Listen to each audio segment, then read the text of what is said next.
Of all the forces at work on the land, humans have had one of the most profound effects. The need to produce food for a growing world led to the enormous use and sometimes overuse of the land. In our search for more efficient ways to grow food, we often fail to realize the impact of our methods.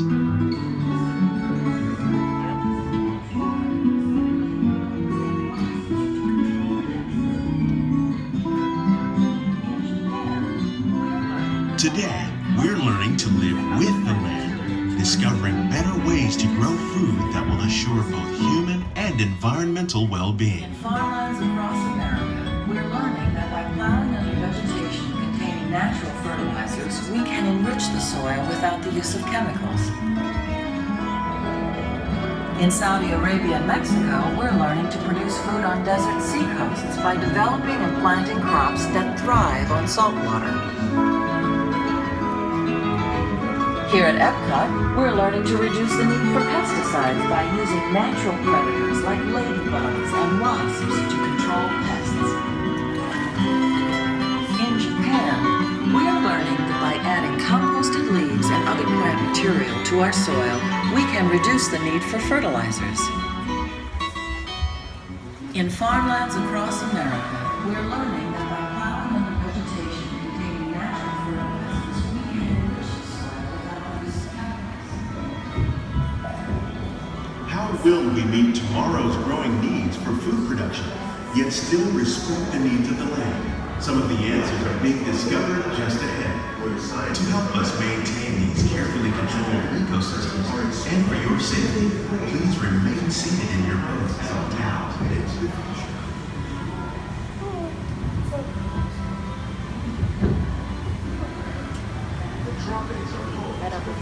Tea. Oh, it looks so empty now. Because you never realize like How much space is how tall it was until you're like standing over there looking at it. Ceiling wax.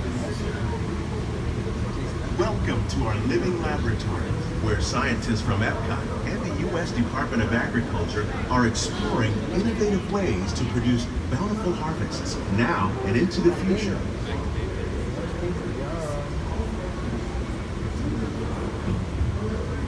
The tropics are home to the greatest diversity of plants on the planet. Many of these, like papaya, bananas, cacao, coffee, and rice, are well known around the world. These are just a few of the edible plants that have been an important source of nutrition for people living in the tropics.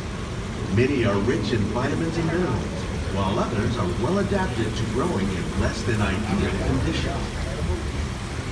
Some, like the water lily, thrive in wet, swampy areas and waterways. All parts of this plant, even the flower petals, are edible. The starchy root of the plant has long been used to make flour for baking.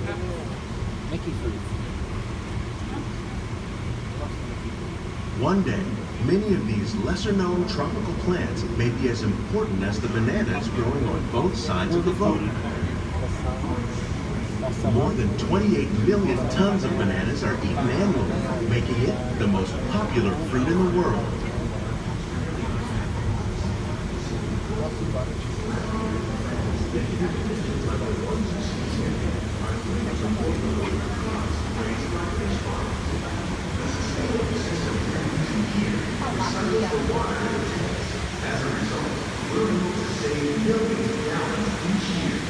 So good. You get to feed them all. When we mention farming, you probably don't think of fish, but fish farming, or aquaculture, accounts for nearly half of all the seafood consumed globally.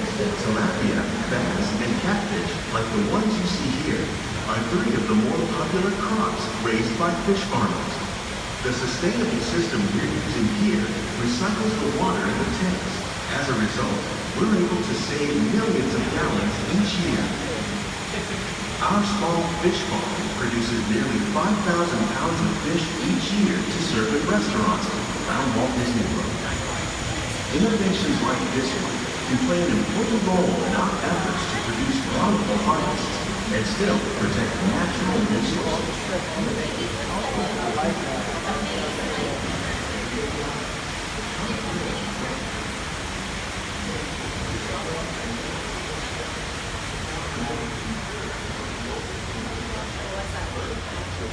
I guess it was. They upped it They up well. put fountain. Water,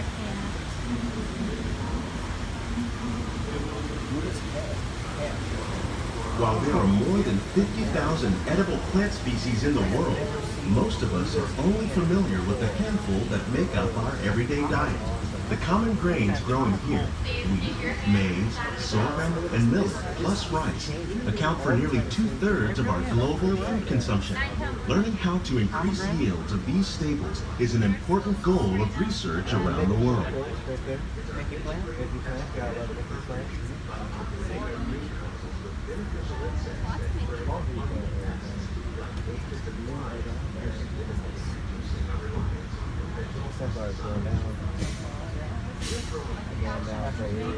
These plants are definitely on their way up.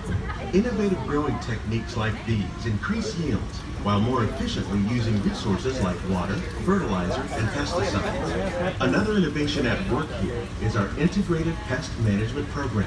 By populating our greenhouses with beneficial insects that prey on harmful pests like aphids and flies, we are significantly reducing our reliance on conventional pesticides.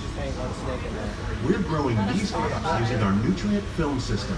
This technique precisely controls and recycles water and nutrients. With it, we can produce over 27,000 heads of lettuce a year in this one small area. Tomatillo.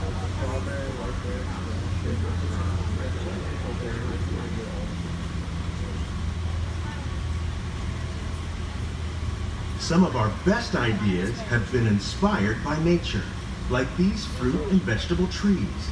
By growing these ground plants vertically, we can increase yields and better control diseases. These crops taste as good as they look. In fact, we serve more than 15 tons of produce from our greenhouses in restaurants here at the land every year.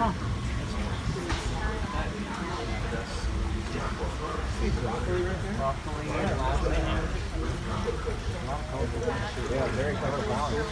We should do the behind the scenes walking through. It's fun. It's fun.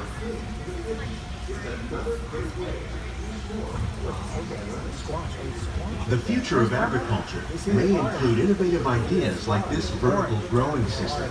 Plants grown in this way use a fraction of the space required by traditional growing methods. That saves water and increases production. The aquaponics system on your left combines hydroponics with aquaculture. The fish provide a natural source of fertilizer for the plants, and the plants help keep the water clean for the fish. It's another great way to produce more while using less. In our lab, Epcot scientists are working with the U.S. Department of Agriculture on a number of innovative projects. The goal of these efforts is to produce higher